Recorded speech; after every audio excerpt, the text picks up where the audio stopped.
Friends, welcome to my channel. Friends, आज हम among और बिटवीन के बीच का फर्क पढ़ने वाले हैं। हम बोलचाल की भाषा में अक्सर इस चीज में कंफ्यूज हो जाते हैं कि कहाँ हमें बिटवीन लगाना है और कहाँ हमें अमंग लगाना है। इससे पहले भी मैंने आपको कई यूजेस अपनी वीडियोस में बताए हैं।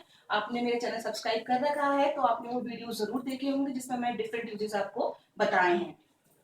आज हम बिटवीन और अमंग पढ़ने वाले हैं। सबसे पहले ये जानते हैं कि बिटवीन और अमंग ये दोनों के बीच का फर्क क्या है। बिटवीन यूज किया जाता है फॉर टू ऑब्जेक्ट्स, लिविंग या नॉन लिविंग। जब हमारे पास दो व्यक्ति या दो वस्तुएं हैं, उनके बीच में जब हम डिवीजन की बात करते हैं, कोई चीज बांटने की बात करते हैं, तब वहां पे बिटवीन यूज किया जाता है। रिमेंबर, बिटवीन केवल दो व्यक्तियों या दो चीजों के बीच में कोई चीज बांटनी होती है तब यूज करते हैं। For example, distribute this sweet equally between these two children. Distribute कर दीजिए मतलब बांट दीजिए, दिस स्वीट ये मिठाई, इक्वली बराबर, बिटवीन दीज टू चिल्ड्रन दो बच्चों के बीच में। तो जब दो हैं तो हमें बिटवीन लगाना है, इसलिए हमने कहा कि दो बच्चों के बीच में ये मिठाई बराबर बांट दीजिए। Next sentence is this matter was between Ram and Shyam. अब Ram and Shyam, as you can see there are two objects. जैसे कि यहाँ पे दो बच्चे थे, ऐसे यहाँ पे राम और श्याम दो ऑब्जेक्ट्स हैं, इसलिए हमने यहाँ पे बिटवीन यूज किया है। The matter was between Ram and Shyam, यानी कि ये मामला राम और श्याम के बीच का था। अब अमंग पे आते हैं। अमंग का यूज कैसे करते हैं?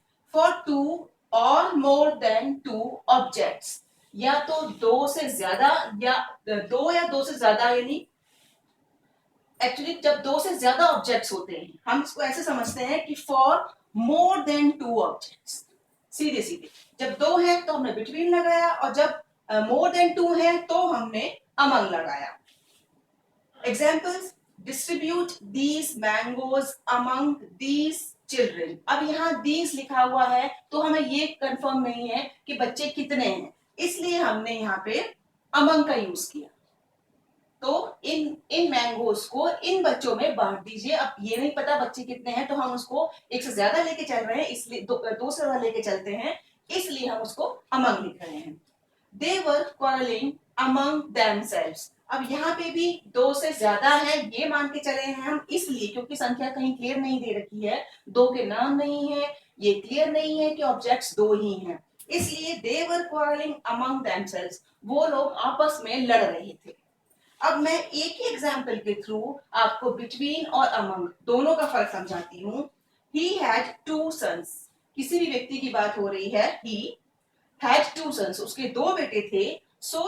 So the property was equally divided between them।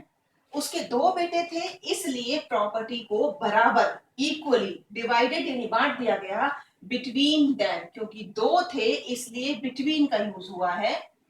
और इसी सेंटेंस को हम दो से ज्यादा ऑब्जेक्ट्स के लिए यूज कर रहे हैं। He had five sons। अब यहाँ पे 5 हमने लिखा है, हम 3 भी ले सकते थे, 4 भी ले सकते थे, 5 एंड सो ऑन। तो जब दो से ज्यादा ऑब्जेक्ट्स हो गए तो हम क्या लिखेंगे? So the property was equally divided. ये सेम सेंटेंस है, so the property was equally divided among. Between की जगह हमने अब यहाँ अमंग ले लिया क्योंकि दो से ज्यादा ऑब्जेक्ट्स हो गए। अमंग ऑल ऑफ देम, यानी उन सभी के बीच में प्रॉपर्टी बराबर बांट दी गई। तो फ्रेंड्स, ये था बिटवीन और अमंग का फर्क। हम अगर इस सेंटेंस को भी हम इंग्लिश में बोलेंगे तो हम यही बोलेंगे कि what is the difference between and among, यानी अमंग और बिटवीन ये दो ऑब्जेक्ट्स हैं, उनके बीच का डिफरेंस बताने के लिए भी हमें बिटवीन का ही इस्तेमाल करना होगा, क्योंकि दो ऑब्जेक्ट्स के लिए बिटवीन लगता है। तो आई होप आपको बिटवीन और अमंग का यूज अच्छे से समझ में आ गया होगा। And if you like my video, please like और शेयर करना ना भूलें।